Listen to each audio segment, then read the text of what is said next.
Ketika Atman menderita, berarti Brahman juga menderitakan dirinya, toh. Jangan sampai kehilangan identitas walaupun kita telah menghidupi makhluk lain.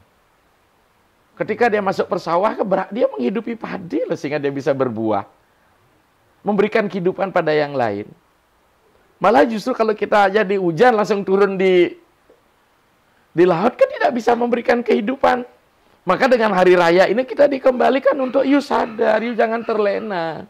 Hari raya inilah kembali pada galungan itu, ada esensi untuk tidak melupakan hakikat dan jati diri. Begitu Nak Meko tadi datang, saya lihat kamus Jawa kuno, kan tidak mungkin Sansekerta mana, tapi kata galungan, Sansekerta galungan, ternyata pesta di wilayah upacara. Ini kita kembali. Nah, rupanya galungan ini memang tidak ditemukan di India. Kan kita, di India ada nggak galungan? Tapi coba dicocok-cocokkan Nawaratri Wijaya Dasami. Termasuk di galung dia disembelih. Maka berbahagialah. Makanya kalau kita lihat DNA babi kan paling dekat dengan manusia. Ya, karena isi dunia kenikmat, makanya itu surga itu bukan tujuan akhir. Karena dia sebuah kebahagiaan dia tanpa moral pun. Karena dalam diri kita, na swargam, na narakan, moksanam nirwanam apyate, bukan surga, bukan. Tapi kapan itu terjadi? Ketika sudah resesnya Tuhan, kan gitu. Tuhan. Ya, Tuhan kita itu nggak butuh pengikut. Nah. Kenapa nggak butuh pengikut? Karena dirinya eksis ada pada setiap makhluk.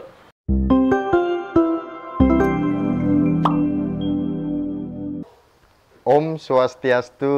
Om Swastiastu. Rahayu pemirsa Hindu Channel. Kemarin dari pemirsa Hindu Channel banyak menghubungi bagaimana kita ketika merayakan hari suci Hindu itu benar-benar bisa masuk kepada esensi keseharian kita. Mas Miko, kemarin saya lihat ide Empu Acaryananda membahas banyak hal di Hindu Channel. Bisa nggak untuk meminta beliau menjelaskan kepada kita, baik itu pemahaman untuk anak-anak kita, untuk generasi kita, dan untuk kita yang sepuh-sepuh gitu. Nah, langsung kami berusaha untuk menghubungi beliau, ternyata beliau sedang di Lampung. Dan ketika pulang kita tahu bahwa beliau lelah sekali, kita memberikan waktu sehari. Ya, semoga karma baik kita itu bisa dipertemukan, dan beliau bersedia untuk memberikan literasi yang kita angkat hari ini, yaitu Galungan dan Kuningan bersama dengan Ide Pandita Empu Jaya Acaryananda. Om Swastiastu, Ide. Om Swastiastu. Ya. Gimana kemarin betah tinggal di Bali. Lumayan. Jangan-jangan Bali nyaman untuk dilihat, disaksikan, tapi tidak nyaman untuk dilakoni. Banyak yang punya pola pikir begitu. Tapi tergantung kita masuk di dalam hal yang mana. Kalau masuk ke areanya Ide Pandita ya aman-aman aja. Ide niki seperti yang Miko sampaikan tadi, bagaimana kita bisa memahami esensi Galungan dan Kuningan. Seandainya kita sudah memahami Galungan Kuningan, bisa nggak Galungan Kuningan ini dipisahkan, kan gitu? Ya. Terima kasih Nak Miko, pemirsa Hindu Channel dimanapun berada. Ide sapa Om Swastiastu, Om Awigana-mastu Namasidam, dalam rangka menyambut Galungan ini. Mudah-mudahan semua pikiran jernih datang dari segala penjuru. Ketika kita bicara masalah tidak hanya Galungan, khususnya kita Hindu, banyak sekali kita menemukan hari raya ya. Tapi Ide tidak menyebut semua peringatan itu hari raya, kok lebih tertarik dengan bahasa asing holiday, hari suci. Ya kan? Jadi pada prinsipnya hari suci itu adalah sebuah komando yang tersirat untuk kita menyucikan diri sebenarnya. Ya. Jadi narasi besar ini ya hampir sama dengan agama-agama yang lain. Bahwa sesungguhnya kita kan hadir di muka bumi ini mengalami alienasi etologi, arti keterasingan dari hakikat yang suci, yang sakral. Kalau di Kristen yang kudus, yang Islam yang ilahiyah, di Hindu kehilangan sifat dewani kita. Karena sesungguhnya Atman kan sama dengan Brahman. Maka dengan demikian, kehadiran kita ke muka bumi ini kita mengalami evolusi. Itu dulu narasi besarnya, payungnya, konsepnya. Nanti konseptualnya kita lihat apa yang harus dilakukan, tata lakunya seperti apa, tata spirit seperti apa, dan kemudian tata nilainya kayak apa, kemudian tata pikirnya seperti apa, kan gitu. Nah, kemudian tata instrumen, kita kan lebih banyak melihat dari tata instrumennya atau tata sarannya. Tata saran. Oke lah. Jadi kita tereliminasi, saya seru mengalami degradasi, kemerosotan. Oh. Maka kita kembali pada Samkhya, kita lahir di muka bumi ini, matra separsa kontea situsna sukah dukada, agama payino nityam titik sabarata. Ketika sang roh yang suci mengalami persenyawaan, persentuhan, separsa, matra separsa, matra meter. Matra separsa kontea kan amalan Putri Kunti, itu kita jelas ya. Matra separsa, situsna suka dukada, dia akan mengalami suka dan duka. Kemudian panas dan derita, kemudian bahagia dan penderitaan. Agama payino nityam artinya itu tidak kekal, datang dan pergilah dia. Nah, orang yang mampu mengatasi suka dan duka inilah sesungguhnya sosok personality yang diinginkan oleh agama. Nah, kalau orang larut dalam kesukaan, larut dalam penderitaan, semua larut-larut itu tidak bagus karena akan melahirkan kemelekatan. Jadi ya. Nah, banyak kebetulan kita dulu di kampus, kalau sudah tahu hidup ini menderita, untuk apa Tuhan menciptakan manusia? Apalagi Atman itu kan berasal dari Atman. Ketika Atman menderita, berarti Brahman juga menderitakan dirinya, toh. Termasuk juga logika kritis, kalau memang Atman mengalami neraka, berarti kan Tuhan ikut menerakakan dirinya. Benar. Demikian juga surga. Ya, jadi apa mungkin hal itu bisa, ya enggak? Ya. Maka sekarang kita pilah surga neraka, swarga neraka gitu ya. Berada di wilayah mana? Di wilayah pikiran. Wilayah pikiran itu tidak abadi. Karena dia maya siratato. Hukum ilusi. Maka sama matra separsa kontea situsna suka, dia mengalami suka dan duka, bahagia dan derita. Sebenarnya Atman itu tidak menderita. Yang menderita itu pikiran. Ya, pikiran yang merespon mau positif, mau negatif. Gitu. Maka itu untuk mengarahkan inilah kita diberikan rambu-rambu mapping lah di agama kita ya. Kalau kita bicara kekinian, kita tidak bicara tradisional. Maka dijelaskan di Gita pula, stita pradnya saka basya samadhitasya kesawa gitu. Orang yang mampu mengatasi gelombang penderitaan, kemudian gelombang kebahagiaan, karena ka itu suka, artinya baik. Nah, ka itu gelombang yang baik. Kalau bicara masalah gelombang itu wilayah pikiran, berapa hertz kita punya, alfa, beta, delta, theta, sama aja. Kemudian duhka artinya gelombang yang tidak baik. Jadi duhka sebenarnya. Nah, maka oleh sebab itu orang yang mampu mengatasi inilah sesungguhnya seorang yogi sejati. Nah sekarang apakah kita perlu meninggalkan dunia ini, kita harus menjadi pertapa semua sehingga populasi manusia akan punah di muka bumi ini? Makanya konsep agama kan ada dua secara besar. Ada yang menolak dunia. Ya, ada yang memanfaatkan dunia untuk tujuan lebih. Badan kita juga dunia kecil kita, buana alit mikrokosmos. Badan besar ya buana agung. Inilah yang mestinya harus ditata sedemikian rupa bagaimana kita menyambungkan kehidupan ini. Sama dengan api gitulah. Mungkin agak panjang kita ini kita bicara masalah konsep. Ibaratkan api dalam sebuah korek itu ya. Ketika korek belum diaktifkan, dialah potensi fasik para mahasiswa. Begitu kita getarkan, atau kita sentuhkan, kita gesekkan atau gosokkan antara satu unsur itu, dia akan melahirkan api. Ketika dia diam, potensi pasif.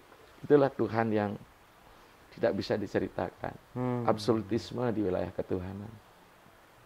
Ketika digesekkan, ternyata sudah ada kerjasama antara Purusha dan Prakrti. Ya enggak? Iya. Di mana sumber Purusha dan Prakrti? Itu ada pada potensi yang sama. Ya, Niko belum mengalami itu. Belum. Nanti kalau Miko sudah menikah, nanti punya anak wanita, mirip mukanya Kak Miko, berarti Anda mengandung potensi feminim dalam diri Anda. Oh, Nah, ya, kemudian kalau dengan istri nanti ternyata anak pria, cowok, mirip dengan ibunya, berarti seorang wanita mengandung potensi maskulin. Itulah dia potensi pasif, itu Ardhanareswari itu, nak. Oh. Tapi yang paling kacau kan milik tetangga. Kita buat Jo nih. Ada aja ide. Kan the big question nih. Nah, jangan diragukan. Maka itulah potensi. Maka itu baik maya maupun yang absolut, yang relatif berasal dari diri beliau. Sifat mayanya. Sama dengan api dan panasnya. Tidak bisa dipisahkan. Ya enggak? Jadi beliau dengan bermain, inilah konsep lila kan. Hanya permasalahannya mana yang lebih dipentingkan, mayanya beliau, ya enggak? Apalagi jangan sampai kepincut dengan artis yang namanya Maya. Kita buat jok-joknya sedikit ya, karena sudah santai hari ini kita lebih. Nah, terkait dengan hal tersebut, bagaimana kita mengatur dunia ini keseimbang? Jadi Hindu tidak menolak dunia. Jadi dunia adalah sarana. Baik dunia kecil kita, dharma artha kama moksanam sariram sadanam. Jadi sadana, sariram sadanam adalah wahana untuk capai dharma. Oleh sebab itu, hadirnya hari raya dalam bahasa umum kita, saya sebut hari suci lebih tepat. Dalam bahasa lokal disebut dengan rerainan. Rerainan itu dari kata rahina. Rahina adalah waktu terang. Jagate sampun rahina, dunia ini sudah terang. Kemudian lawannya wengi, malam. Maka rahina artinya sat. Kemudian wengi artinya asat. Masih ingat? Doa asatu masat kamaya. Tamasoma joter di wilayah rahina. Tamas di wilayah kegelapan. Berarti orman. Yeah. Maka itu kiblat kita sekarang kepada tata surya untuk mencari terang. Ya enggak? Tata surya mencari terang, dia menjadi ya, dewa juga terang, divine. Jadi ada paralelitas makna baik rahina maupun deep itu yang bersinar. Walaupun sinar itulah teja, dia adalah unsur juga pancapalita kan. Para dewa itu sudah kena lah maya juga. Ini sadasiwa. Maka seperti api tadi, begitu api sudah ada, untuk diapakan api ini? Jadi krek, ya kalau koreknya, kemudian dinyalakan pada kertas. Nah sekarang si api udah kehilangan jati diri, dia sudah menganggap dirinya kertas. Maka hasil kerja pembakaran itu menimbulkan bau. Jadi objek sangat menentukan objek yang dibakar. Ketika dia membakar jenazah, pasti baunya. Kalau dia membakar kemenyan, baunya bau kemenyan. Jadi identitas api hilang, tapi lebih banyak membawa identitas yang dibakar. Itulah atmana. Ketika masuk pada diri. Api ini kemudian berpindah dari api nyala kertas satu ke kertas lain, itulah reinkarnasi yang berulang. Ini kan tidak hilang, tidak pindah. Kalau pindah kan jadi move on, dia kan masih tetap angan nih. Maka kenapa Atman ini dibilang, kalau memang jumlah manusia reinkarnasi sama, dari kenapa jumlah manusia bisa banyak? Dia kan bukan benda yang move on. Ya, lilin satu menyalakan lilin lain, lilin pertama matikah? Kan tidak. Itulah sebenarnya. Hanya membawa karakter, frekuensi yang menghubungkan mereka. Nah, paling tidak kita sekarang bisa menyalakan serbuk cendana, dupa cendana, sehingga bau asap kita harum, jangan membakar jenazah gitu ya. Jadi inilah perjalanan sang roh. Oleh sebab itu di agama, hari raya, hari suci, rerainan, ya, menarik kita untuk kembali pada jati diri. Siapa? Orang Jawa bilang sopo sira ingsun. UMI kan seperti itu. Inilah formulasi yang diberikan oleh orang tua kita dalam bentuk hari suci itu. Artinya gini, Ide Ampura yang Miko potong sedikit tadi berbicara kemelekatan kita sebagai, tadi ada Miko mengambil kalimat sedikit itu terkait dengan kemelekatan kita di dalam beragama seperti itu. Nah, kalau kita berbicara Galungan dan Kuningan ini, di mana esensi kemelekatan kita kepada hari raya, emosional kita kepada sebuah hari suci, Ya. gitu. Apakah lah saya kerja sibuk, ya sudahlah nanti diwakilkan, Ya. gitu kan. Nanti biar keluarga tiang yang membiayai, gitu. Ya. Akhirnya emosional Galungan dan Kuningan ini seperti apa? Karena kalau Ya. kita umat Hindu ya sederhananya kemenangan Dharma melawan Adharma, selesai nih. Ya. Nah sebenarnya esensi kuatnya di mana itu? Itulah kembali karena ada dua unsur yang membentuk diri kita, absolut yang disebut cetana dalam tek-tek kita, acetana yang memang relatif. Tugas kita kan kita jangan banyak lari, terdegradasi, tereliminasi dari kampung kita, kampung suci kita. Kan makanya kalau di Islam orang kembali ke Idul Fitri, kembali kepada fitrah. Kalau Hindu fitrah itu apa sih? Kan leluhur. Leluhur, fitrah. Iya. Maka di atas fitrah, di atas fitri ada lagi sifat anifiah. Kan kalau saya bahasa sufisme, saya belajar di sufisme, mistikisme dalam Islam. Iya, Nah, iya. oleh sebab itu kita diajak kembali, kita return. Mengapa? Karena manusia ketika dia berjalan, dia pasti bias. Ibaratkan air yang banyak berjalan, begitu mengalir, dia akan meresap ke sana kemari. Dia lupa bahwa dia harus kembali ke laut. Nah, maka tugas kita kembali ke laut, tapi harus juga menghidupi daerah-daerah yang dilalui. Kan tidak langsung umpama. Sekarang kita bicara, mohon maaf ya, nanti kita bicara ke teknis. Ketika air laut menguap, dia akan menjadi mendung. Ya. Menjadi mendung, terkumpul menjadi hujan, turun di gunung ya. Kalau yang turun di laut kan sudah selesai jadi air laut dia lagi. Bagaimana kalau lahir di gunung? Ya. Lahir di gunung, kemudian diisap oleh akar, jadi pohon kelapa lah di dataran di bawah pinggir. Dia menjadi air kelapa kan. Kemudian dijual di Niti Mandala Renon. Begitu orang lari aerobik, dibeli air kelapa, udah bergeser air itu menjadi air keringat dan air seni kan. Dibuang di sepiteng, begitu penuh disedot, dibawa ke bedugul, siram brokoli jadi air brokoli kan. Itulah perjalanan roh kan. Tapi tugas kita kan air-air ini jangan sampai kehilangan identitas walaupun kita telah menghidupi makhluk lain. Ketika dia masuk persawah, dia menghidupi padi loh, sehingga dia bisa berbuah. Memberikan kehidupan pada yang lain. Malah justru kalau kita aja di hujan langsung turun di laut kan tidak bisa memberikan kehidupan. Yeah. Tugas kita kan jangan berhenti untuk pulang ke laut. Air yang sudah menghidupi padi, menghidupi kelapa, dan akar-akar lain yang bisa tumbuh di daratan ini. Maka dengan hari raya ini kita dikembalikan untuk you sadar, you jangan terlena. Hari raya inilah kembali pada Galungan itu ada esensi untuk tidak melupakan hakikat dan jati diri. Untuk kembali pada hakikat urusan berat karena kita sudah terlena. Karena ada kemelekatan yang nak sampaikan tadi, konsep waira anuraga nama itu. Raga itu salah satu pancaklesa dalam noda yang diajarkan Samkhya. Matra Suparsa Konteya Situsna Sugata melahirkan pancaklesa, raga, dwesa, asmita, awidya, abhinewesa. Kegelapan, kebodohan. Raga, keterikatan. Ya nggak, masih ingat nggak Drona? Drona tuh visioner.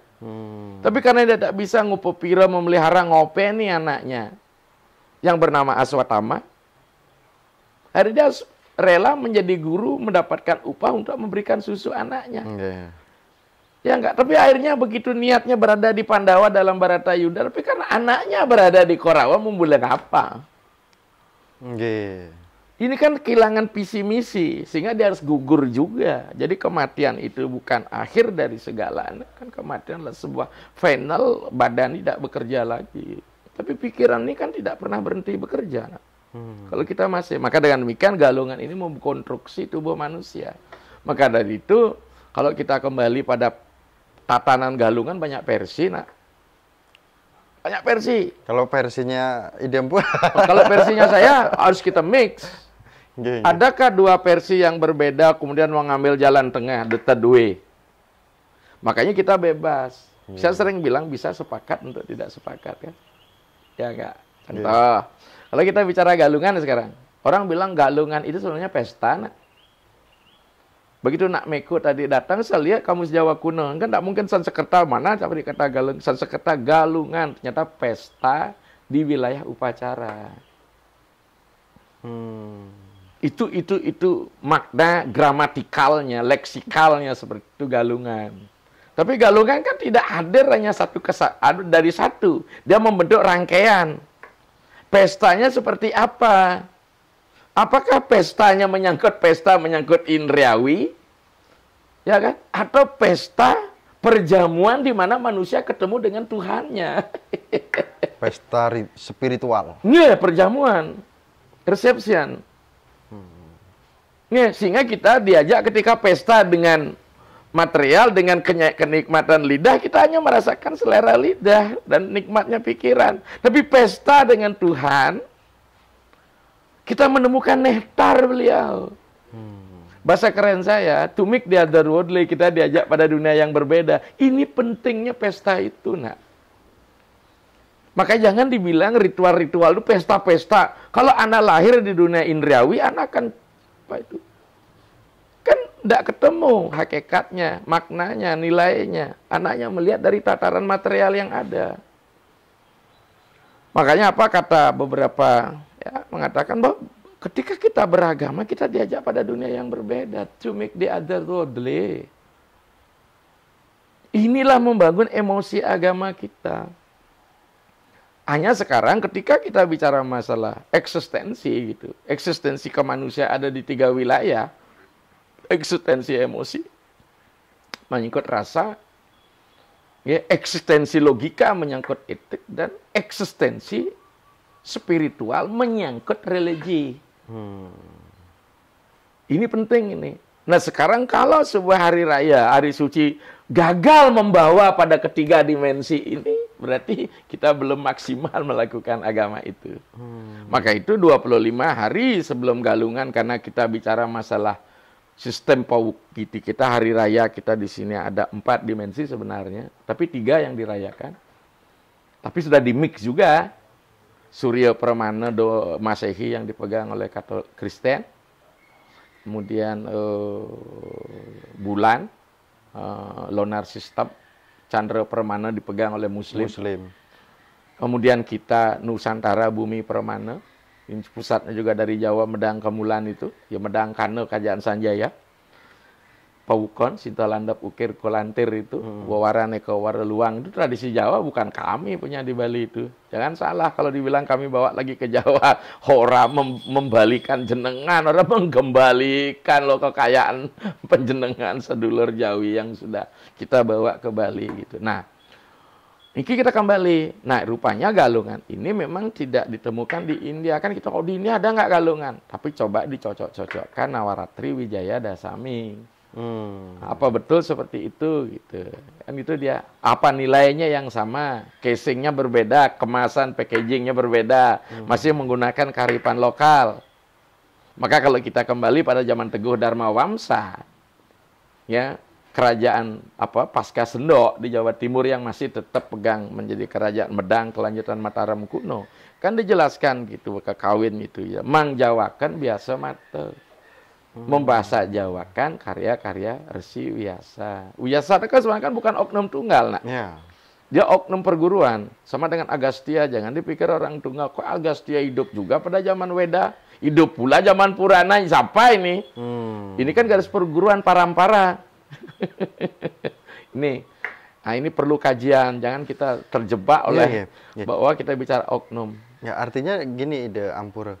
Miko juga kan mewakili kondisi yang di lapangan. Kayak misalkan umat Hindu kita di seluruh Indonesia ini kan ada yang dia bekerja, ada juga dia yang memang di rumah, gitu kan. Nah, rangkaian demi rangkaian upacara Galungan dan Kuningan ini, jika mereka hanya bisa bersembahyang atau bisa melakukan ritualnya itu di hari hanya saja, ini apakah gimana caranya supaya esensi dari Galungan dan Kuningan ini bisa berjalan gitu loh, ide pribadi-pribadinya. Baik. Kayak Miko hanya bisa di upacara puncaknya, tetapi kamu nggak mengikuti rangkaian yang lain seperti itu. Baik ya. Nah, saya paham. Bicara masalah Galung 25 hari sebelum Galung kita udah mulai. Pada waktu Tumpak Wariga. Tumpak Wariga ini karena kita adalah agricultural religion, beragama pertanian. Itu tumpak Wariga seperti tumpak bubuh, tumpak pengatak, tumpak uduh, banyak banget itu. Uduh itu berarti kan titah. Pengatak katanya memanggil. Wariga pun diartikan sebagai keroto basa Jawa. Wariga itu warah ring raga. Warah ring raga. Tahu artinya? Warah. Kembali ke warah. Warah itu Pawarah apa artinya? pawarah. Pawarah-warah. Ajaran ya? Ajaran. Ring raga. Kembali ke dalam. Self-understanding. Kan ini mesti yang sampai. Mengapa kita memuliakan bahwa hakikat tumbuhan, binatang sama pada diri kita. Mari kita berbagi.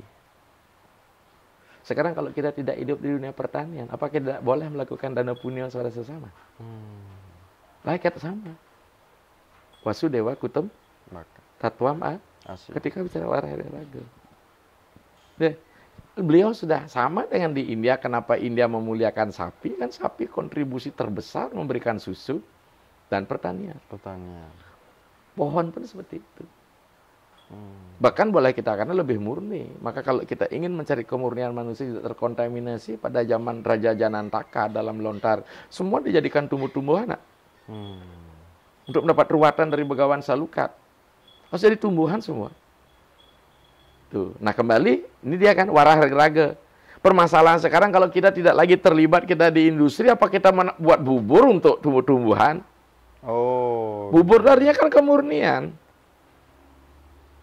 Ya enggak? Yang paling halus dari makanan kita kan bubur. Maka mari kita menghaluskan diri kita. Masa buat bubur untuk tumbuhan kita enggak juga makan bubur? Maka kematian pun kita menggunakan bubur. Itu bubur pirata. Bubur sasuru ketika kita atma wedana. Mari ini makna ini yang mampu enggak kita lakukan. Hanya berlalu begitu saja. Kalau kita belajar deskripsi narasinya begitu. Yang paling penting mengimbang deskripsi filosofi. Ini yang penting. Nah, inilah keseimbangan.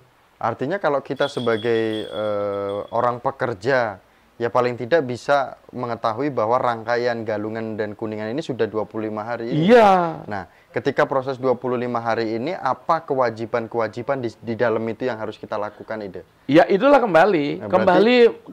Kita mulai kendari. Artinya apa? Self-understanding, self-correction.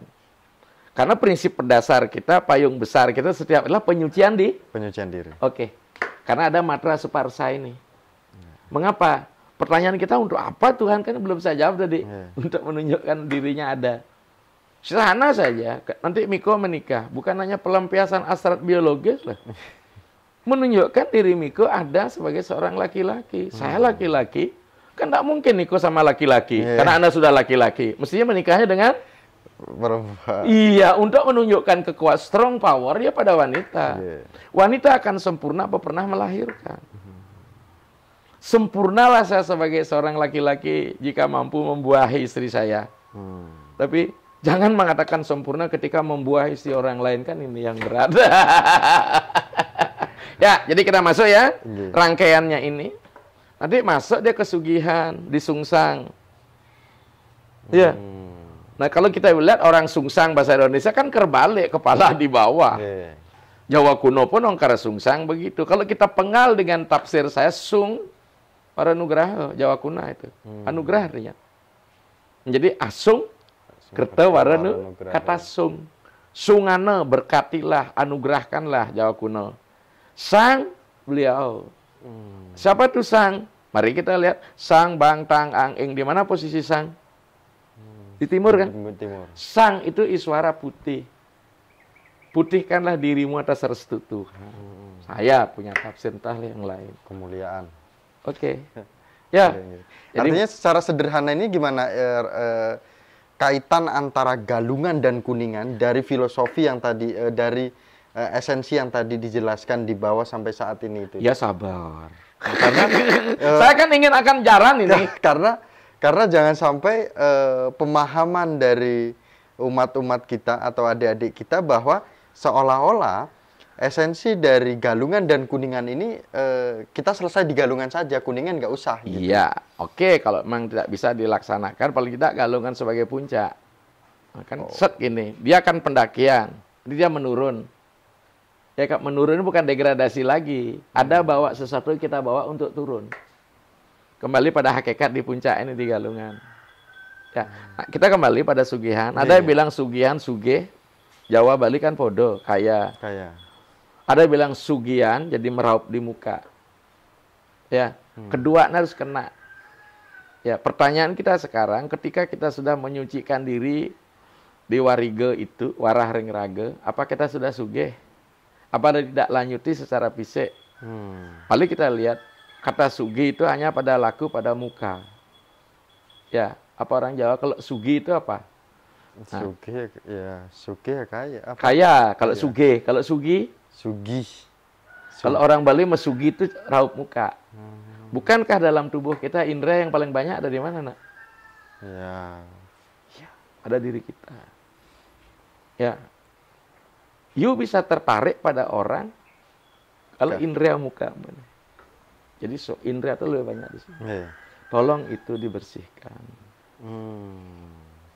Ya, maka ada sugihan Jawa. Jawa itu bukan orang Jawa. Jawa itu Jawa. Di luar diri kita bersihkan. Sugihan Bali artinya wali. Wali itu wangsul. Pada wangsul ini piye toh? Kembali ke dalam. Di Jaba Jeru. Keseimbangan. Makanya Amaratista Buana Agong di sugihan Jawa. Artinya apa hayu ning buono. Sugihan Jawanya. Mapahayu neng buono re buana alit. Reng saliro. Ini keseimbangan kan? Jadi prinsip-prinsip payung grand narasi, payung besar tentang penyucian tetap dilakukan terus. Karena kita sudah terdegradasi, karena sampaikan tadi, ibaratkan Atman yang sudah pindah, apa bukan pindah, membakar objek satu ke objek lain untuk kembali ke objek korek yang pasif, itu kan berat, nah api itu. Maka jangan bilang moksa itu mudah. Kita sudah mengalami seperti Ebed Gyadi dari pintu ke pintu, dari objek ke objek. Berapa kali kita sudah lahir pernah jadi casing binatang. Maka jadi ke manusia inilah. Pertanyaan kita sekarang, saya sering kritis juga anak. Nah, kalau dunia binatang punya neraka dan surga enggak? Justru dia mengalami pahala. Kalau dia jadi binatang, diajak stagnan. Tidak ada hukum karma pada binatang. Dia tinggal menikmati habitat identitas kebinatangan. Contoh saya berikan tambah sedikit ya, wawasan. Ketika Dewa Indra, karena kita juga bisa di Dewa Indra di surga, apalagi kayak Nak Miko ganteng dan sebagainya kan bisa Dewa Indra. Akhirnya dia diturunkan menjadi komunitas babi, jadi pejantan babi. Datang Dewa Narada, ternyata babi itu berkubang di lumpur yang busuk. Hei, Dewa Indra, ingat kau, kenapa kau berkubang di lumpur itu? Gitu. Kamu tuh dewa loh. Apa dia bilang Dewa Indra? Tapi saya menikmati casing saya karena saya babi tidak layak setinggal, maka saya harus berkubang di lumpur. Kan tidak ada perbaikan karma. Kapan perbaikan karma? Ketika babi itu bisa dikorbankan menjadi caru. Diangkat derajatnya. Di sini punya kredit poin, dia lagi tambahan. Ya. Masuk pada zona-zona suci. Pada zona suci, termasuk di galung dia disembelih. Maka berbahagialah. Makanya kalau kita lihat DNA babi kan paling dekat dengan manusia. Ya, artinya manusia-manusia yang tamas kan jadi babi dia. Dalam konsep Mahajanyana, Tattwa Janyana, Waraspati Tattwa, maka Triguna masuk. Nah, next kita lanjut, ya enggak? Kemudian sampai Sugihan Tenten, Enten itu artinya mengawali. Kemudian Sugihan Bali, Jawa, keluar. Sugihan Bali, Wali ke dalam. Ya. Nanti baru mulai, apa disebut dengan penyekeban, kata sekeb itu memeram dia. Mematangkan sesuatu. Tetap mematangkan di dalam. Orang meram kan tidak pernah di luar. Bahasa Bali kalau ritualnya ngekeb lah. Sekeb, penyekeban, kemudian penyajahan. Ada bilang saja, lepas dari penjajahan. Itu kan semua dari bahasa. Baru penampahan. Ada dua makna, nampe artinya begini. Nampah artinya nyembelih. Nah, ini. Nah, sekarang puncaknya kita lihat galungan itu dalam sistem paukon dia ada uku ke-11. Mengandung nilai sakral eko dasa pepekeng dewata kalau dia somya, eko dasa rudra kalau dia keroda. Maka itu ada 3 kala, ada 3 jaya. Makanya kalanya jaya, artinya sifat demoniknya yang menang. Mengapa bisa demikian? Karena uku yang 830 itu, ya kalau dibagi 4 pasti sisa 4 dia begitu. Ya, maka 3, 2 masih sisa dimasukkanlah di situ. Maka disinilah ajaran si WST. Karena Bhairawa suka makan daging dan sebagainya, disitulah diberikan legasi orang bisa menyembelih babi. Tradisi-tradisi tantrik kan semua Islam, siapa bilang nggak tantrik? Ngapain ada Idul Adha? Idul Kurban kan? Itu tantrik, korban daging. Hanya tidak di-offering, tapi diberikan sebagai perjamuan untuk fakir miskin. Lebih sosial ya. Demikian Kristen. Di Katolik, terutama di liturgi Katoliknya kan ada Ekaristi, lupa saya, ada Yesus dikorbankan, dagingnya jadi roti, darahnya anggur. Dalam perjamuan-perjamuan di gereja. Saya kan sering masuk. Ya, kalau Islam tadi lebih sosial. Kalau Hindu karena babi jadi nggak sosial. Iya. Yang nikmatin hanya kita-kita aja. Enggak, sudah ngejot dia. Sudah ngejot. Sekarang kan budaya ngejotnya hilang. Ya enggak, kita pesta udah di sini. Karena semua pada waktu itu tingkat kemakmuran yang tinggi kan nggak perlu ngejot lagi. Karena mereka sudah bisa ngopen dirinya. Ya enggak? Nah, jadi ini jadi intinya sama. Sekarang alirannya kemana kan gitu dia. Ya kayak itu galungan. Mari kita lihat teks Sunarigama. Buddha Kelion Dunggulan ngaran galungan patite sikang jenyana sandi. Pusatkanlah pikiranmu. Ya, jenyana sandi. Maria kena sarwa bio paraning hidup lenyapnya pesakit pikiran. Kembali pikiran neraka semua pada pikiran. Hanya permasalahan sekarang, apakah wilayah hari raya, hari suci ini mampu menggarap pikirannya, menggarap fisikal? Sehingga begitu menggarap fisikal, dia sebuah tontonan yang penuh ego. Sehingga rame kan, penyor nggak boleh, karena tontonan ya. Ya nggak? Buat yang hebat, memang seperti omongnya, to make the other worldly. Tontonan itu kan tidak boleh mengorbankan diri, harus berkeseimbangan. Kreativitas tidak boleh mati. Ya, tapi kalau kreativitas menjadi crazy, mati. Karena dia basi. Itu visi. Nah, maka itu galungannya ini ya jelas puncak. Ada bilang galung itu pesta, pestalah kita. Ya kan? Setelah kita melakukan kemenangan, pesta apa? Pesta perjamuan spiritual. Setelah selesai urusan material kita di penampahan gitu. Seiring dengan perjalanan baru masuk Kuningan. Itulah konsep kebahagiaan. Kuningan simbol Mahadewa. Kemakmuran yang bermartabat, sebab kemakmuran yang melebihi tanpa spiritualitas justru di situ kehancuran dari sebuah komunitas. Contoh, apakah Bali prihatin kita? Negara-negara Eropa kan sekarang minus populasi, termasuk Jepang, karena kemakmuran mereka sudah melampaui. Mereka tidak ingin dibebani oleh kehidupan melihara anak dan sebagainya. Mereka sudah tidak menikah lagi, ada panti jompo. Kemarin saya nonton Rumania sudah kilang migran ketika dia masuk ke Uni Eropa. 4 juta penduduk Rumania. Kan kalau di sana negaranya kecil-kecil itu di Eropa. Udah pindah ke Jerman dan sebagainya. Tinggal orang tua ya di Rumania. Seperti kerajaan-kerajaan di dongeng-dongeng itu masih kastel-kastel yang ada. Kan? Jadi dengan kita pun apakah seperti itu? Maka hati-hati, kebahagiaan duniawi. Memang tujuannya kan kembali apa ingin memperbanyak populasi. Jadi ini sebuah pendakian, pilgrim dia, penziarahan. Kuningan itu hasil dari penziarahan itu, bukan penjarahan. Hasil penziarahan, bukan penjarahan. Maka sekarang bagaimana orang-orang di kota kalau memang kita tidak bisa melakukan tatanannya, paling tidak tuntunannya yang kita pakai. Ya. Di situ ada tuntunan, tontonannya mungkin diminimalis, kita tidak akan bisa.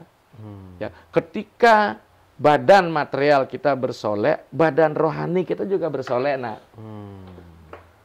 Ya enggak? Nah, apakah badan material kita bersolek tidak mempengaruhi badan mental kita? Ketika pakaian kita rapi dan sebagainya, ya tidak. Tapi kan bukan badan material ini yang lebih dipentingkan. Sama dengan kulit dalam sebuah buah. Kematangan buah pasti akan meninggalkan kulit kan? Yeah. Tapi kan alangkah dungunya kalau orang makan durian kulitnya juga ikut dimakan. Jadi kulit hanya hadir sampai mengantarkan si isi matang. Maka badan ini pun demikian. Akan mengantarkan kita hanya sampai pada kematangan spiritual. Sebelum kematangan spiritual kita akan terus mengganti kulit-kulit kita. Entah besok binatang, besok tumbuhan. Persis nyanyiannya Ebet Gyadi. Dari pintu ke pintu kita akan masuk. Besok entah kita lahir dari pintu siapa kita tidak tahu. Semoga Miko lahir di pintu lingkungannya Ida Empu Acara. Ya tergantung nanti. Kita kan akan kontrak juga sosial nanti. Kita akan menunggu kita punya planet yang frekuensinya sama. Maka ada perjanjian. Bagaimana Dewi Gangga melakukan perjanjian dengan Astabasu sehingga harus ikut dilahirkan? Ya enggak? Santanu juga lahir di sana, juga ada perjanjian di situ. Ya, karena itu dunia kenikmat, makanya itu surga itu bukan tujuan akhir, karena dia sebuah kebahagiaan dia tanpa moral pun. Karena dalam diri kita na swargam na narakan moksanam nirwanam apyate, bukan surga, bukan. Tapi kapan itu terjadi? Ketika sudah resesnya Tuhan, kan gitu. Tuhan. Nah, jadi banyak hal lah. Makanya saya tidak akan lagi tentang simbol ini, Jakarta mana orang tahu, Irian mana rotamnya, enggak. Saya lebih banyak kepada tuntunannya. Ya, kemudian tata lakunya, tidak banyak bicara masalah tontonan. Yang penting puncaknya diambil seperti Nak Miko Galungan, kita sadar.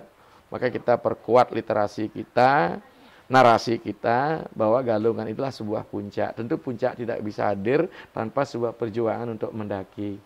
Maka itu begitu puncak selesai, kita mengibarkan bendera masuk gunung Everest gitu, bendera di atas, itulah penyor itu, nak kan itu saja. Ide Empu Acara Nanda niki lumayan membuat kita itu semua terbuka atas esensi dari perayaan Hari Suci Galungan dan Kuningan. Yang membuat Miko hari ini berbeda adalah biasanya narasumber yang kita ataupun tokoh kita ketika kita wawancarai tidak membawa ke arah sana, gitu, sehingga langsung masuk ke template ya Galungan, Kuningan, kemenangan Adharma melawan Dharma. Ternyata lumayan mengajak Miko untuk masuk ke ranah sana. Ini hal yang baru. Dan mungkin yang menjadi pertanyaan terakhir, Ide, kenapa umat Hindu itu tidak boleh meninggalkan hari sucinya atau hari rayanya atau rainannya? Kenapa kita tidak boleh meninggalkan itu? Seandainya ada orang yang meninggalkan itu, dampaknya ke dalam dirinya dia itu seperti apa? Atau rohnya, atau atmannya, atau turunannya gitu. Ini sekarang begini, apa sih dampaknya ya? Kalau di agama sebelah, kalau kita bicara masalah syariat, kan hitam dan putih. Ketika Hindu lah sebuah ajaran, walaupun dia sebuah sistem, ya melahirkan lembaga. Sederhana, Nak Miko. Tidak ada hukuman yang dia terima kalau dia tidak melaksanakan. Karena dia sebuah tuntunan, sebuah mapping, ya enggak? Sama dengan ketika Miko di Denpasar ngambil mapping ke Griya, gitu, mulai Google Map, Griya Mumulsari gitu. Kalau Anda masih berbicara tentang Denpasar, tentang Griya Mumulsari, Anda tidak eksekusi, kan tidak tiba di sini. Ketika Anda tidak lakukan itu, Anda tidak tiba dengan perjamuan itu. Ya tidak. Makanya bagi kita sama, kita tidak bicara masalah Tuhan kejam. Anggaplah dia nyepi. Ketika orang tidak puasa, ada hukumnya. Ya, ada karma lain yang mengimbangi. Tapi karena kita ingin membangun identitas, kita harus gini, ini. Tapi dalam hati kita menahan setengah mati karena kita puasa. Saya sering bilang berapa banyak orang Bali puasa di nyepi. Apa masuk neraka mereka?